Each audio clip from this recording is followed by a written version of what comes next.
तेरा मेरा साथ रहे भाग 2 कहानी के पहले भाग में हम सभी देख चुके हैं कि गरिमा की शादी के दिन ही उसके होने वाले पति राहुल की मृत्यु का समाचार आता और गरिमा को मनुष्य कहकर घर से निकाल दिया जाता।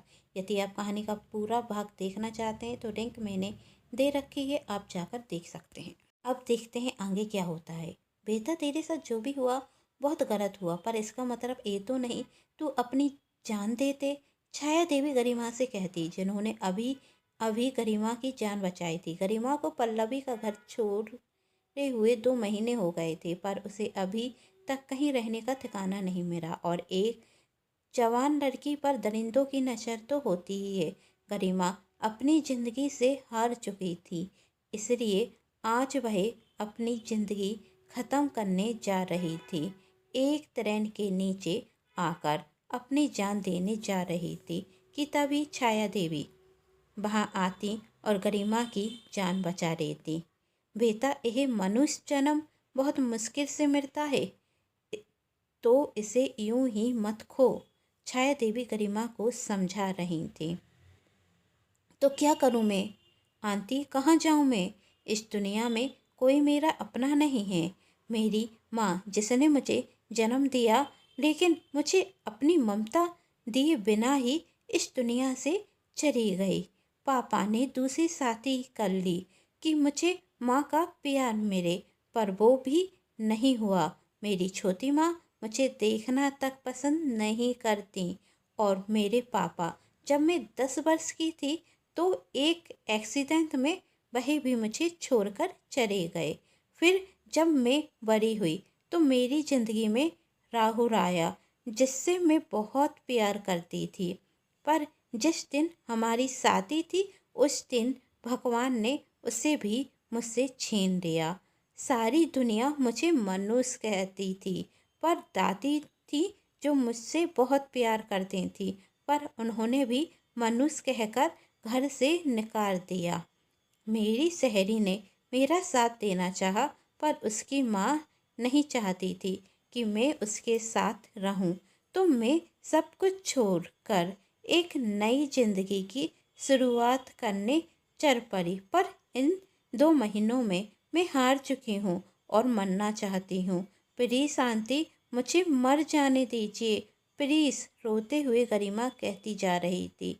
तब छाया देवी गरिमा के आंसू पोंछती और उसे अपने गले से लगाते हुए कहती, बेटी, मैं तेरी माँ हूँ और माँ के होते हुए बेटियाँ कभी अकेली नहीं होती।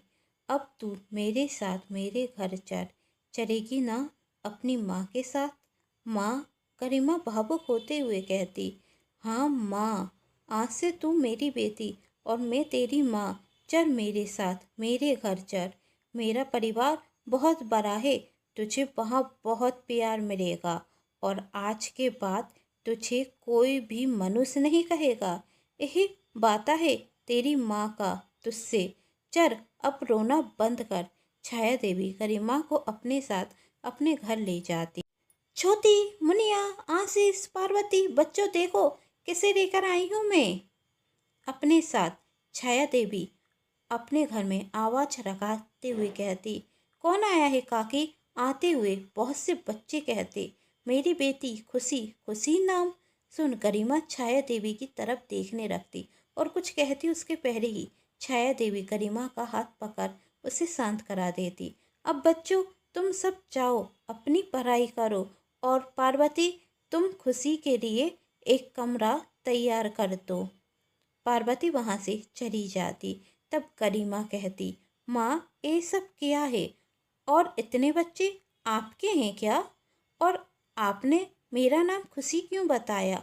मेरा नाम तो आगे गरिमा कुछ कहती उसके पहले ही छाया देवी कहती, ये सब अनाथ बच्चे हैं जिन्हें नई जिंदगी देने की कोशिश कर रही हूँ मैं।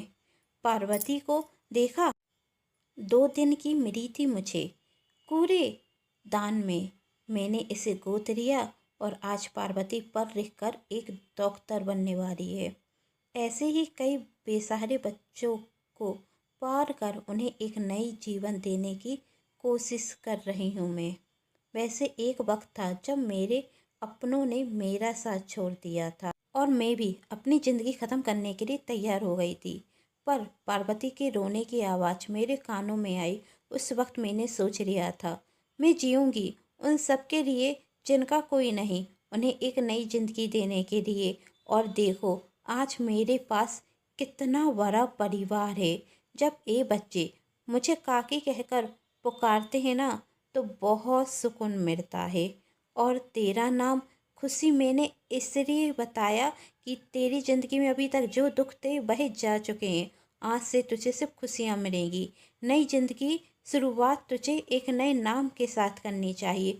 पुरानी पुरानी पूरी यादें मिटा के।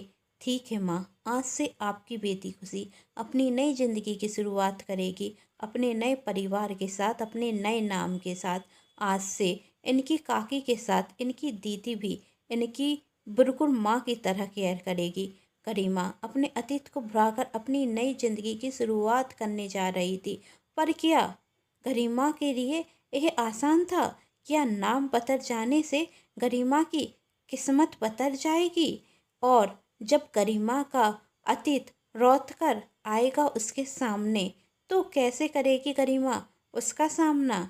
जानना चाहते हैं तो कहानी के साथ बने रहिए और कहानी का नया भाग जरूर देखें, जिसके लिए कर लीजिए चैनल को सब्सक्राइब, क्योंकि जब भी मैं लेकर आऊँ कहानी का नया भाग तो आप सभी को पता चल सके। कहानी पसंद आ रही है तो चैनल को सब्सक्राइब, वीडियो को लाइक एंड शेयर जरूर कीजिएगा। Thanks for watching.